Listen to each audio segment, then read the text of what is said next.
Hi viewers, early morning பிரேக்ஃபாஸ்ட்க்கு ஹெல்தியா டேஸ்டியா நம்ம ட்ரெடிஷ்னல் சவுத் இந்தியன் டிஃபன் ஸ்டைல்ல கம்பு தோசை. பொதுவா மில்லட் தோசை பண்ணும்போது அதோட பெர்ஃபெக்ட் டெக்ஸ்சர் அண்ட் கிறிஸ்பினஸ் வராம இருக்கும். சோ இந்த வீடியோல நீங்க எதிர்பார்க்கிற மாதிரி நல்லா கிறிஸ்பியா அதுவும் நல்லெண்ணெய் ஃபிளேவர்ல ஒரு பெர்ஃபெக்ட்டான கம்பு தோசை எப்படி பண்ணலாம்னு வாங்க பார்க்கலாம். கம்பு தோசை பண்றதுக்கு தேவையான இன்கிரிடியன்ஸ் 2 கப் கம்பு, 1 கப் உளுந்து, 1/2 கப் பச்சரிசி, 1 டேபிள் ஸ்பூன் வெந்தயம், அஞ்சலி நல்லெண்ணெய் தேவையான அளவு, தண்ணீர் தேவையான அளவு. கம்பு தோசை பண்றதுக்கு 2 கப் கம்பு எடுத்துக்குங்க. சிறுதானியங்கள்ல பண்ற ரெசிபி டேஸ்ட் மட்டும் இல்ல, ஹெல்தியும் கூட. பொதுவா சிறுதானியங்கள்ல கல்லு டஸ்ட் நிறையாவே இருக்கும். ஸோ தண்ணி ஊற்றி அதை நல்லா வாஷ் பண்ணிக்கோங்க. டஸ்ட் எல்லாம் கிளீன் பண்ணிட்டு நல்லா வாஷ் பண்ணதுக்கு அப்புறம் நல்லா முங்குற அளவு தண்ணி ஊற்றி 8 மணி நேரம் அதை ஊற வைங்க. அதே மாதிரி எந்த கப்ல கம்பு மெஷர் பண்ணீங்களோ அதே கப்ல 1 கப் உளுந்து எடுத்துக்கோங்க.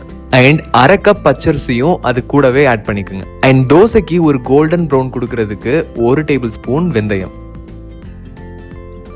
இதையும் தண்ணி ஊத்தி நல்லா வாஷ் பண்ணிட்டு முங்குற அளவு தண்ணி ஊத்தி 8 மணி நேரம் ஊற வைங்க.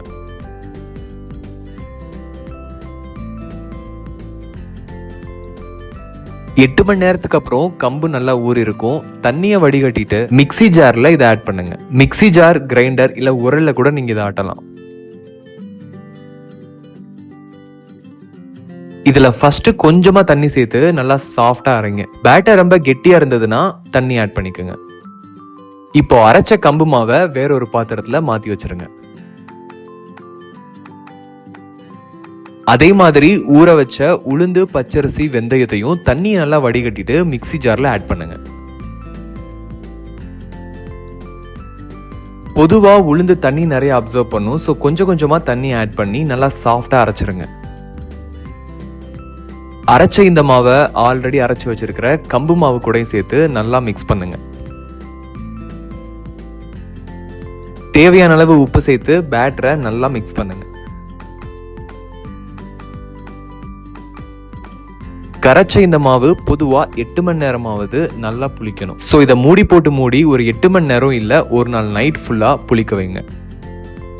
8 மணி நேரத்துக்கு அப்புறம் ஓபன் பண்ணி பாருங்க. மாவு நல்லா புளிச்சு நல்லா மேல வர வந்திருக்கும். இதை கரண்டியை வச்சு நல்லா மிக்ஸ் பண்ணுங்க. பொதுவா மாவு புளிச்சு வரும்போது ரொம்பவே கெட்டியா இருக்கும். ஸோ நீங்க தோசை ஊத்தும் போது கொஞ்சமா தண்ணி ஆட் பண்ணி பேட்டர் நல்லா லூஸ் பண்ணிக்கோங்க. இப்போ தோசைகள் சூடானதும் அதுல மாவு ஊத்தி தோசை சுட ஸ்டார்ட் பண்ணுங்க. அண்ட் தோசையோட பெர்ஃபெக்ஷன் அண்ட் கிறிஸ்பினஸ்க்கு சீக்ரெட் பேட்டர் மட்டும் இல்ல, அதுல யூஸ் பண்ற ஆயிலும் ரொம்ப முக்கியம். நார்மல் ரீஃபைண்ட் ஆயில்னால ஃபிளேவர் அண்ட் டெக்ஸ்சர் ஸ்பாயில் ஆகும். சோ அதுக்கு நான் யூஸ் பண்ணது அஞ்சலி செக்கு நல்லெண்ணெய். இதை ஹீட் இல்லாம எக்ஸ்ட்ராக்ட் பண்றதுனால இதோட நேச்சுரல் நியூட்ரிஷன் அண்ட் ட்ரெடிஷனல் எல்லோட ஃபிளேவர் ரீட்டைன் ஆகும். பிளஸ் இதோட அரோமா அண்ட் ஹை ஹீட்ல குக் பண்றதுக்கு பெர்ஃபெக்ட்டா இருக்கும். இதோட கிளாரிட்டி அண்ட் கோல்டன் க்ளோவை பார்த்தாலே தெரியும் இந்த ஆயிலோட குவாலிட்டி என்னன்னு. அண்ட் தோசையோடைய crispy edges, soft inside and golden brown பார்த்தாலே தெரியும். சோ மில்லட் தோசையோட கிறிஸ்பினஸ்க்கு சீக்ரெட் இப்போ உங்களுக்கு நல்லாவே தெரிஞ்சிருக்கும். It's not just a technique, நம்ம யூஸ் பண்ற ஆயிலை பொறுத்தது. நீங்களும் இந்த மில்லட் தோசை கூட உங்க டெய்லி மார்னிங்கா ஹெல்தியா ஸ்டார்ட் பண்ணுங்க. அண்ட் அஞ்சலி செக்கு எண்ணெய் உங்க nearest store and Amazon, Flipkart, JioMart and Anjali shopping மாதிரி ஆன்லைன் பிளாட்ஃபார்ம்லயும் கிடைக்கும். நீங்களே ஈஸியா ஆர்டர் பண்ணிக்கலாம்.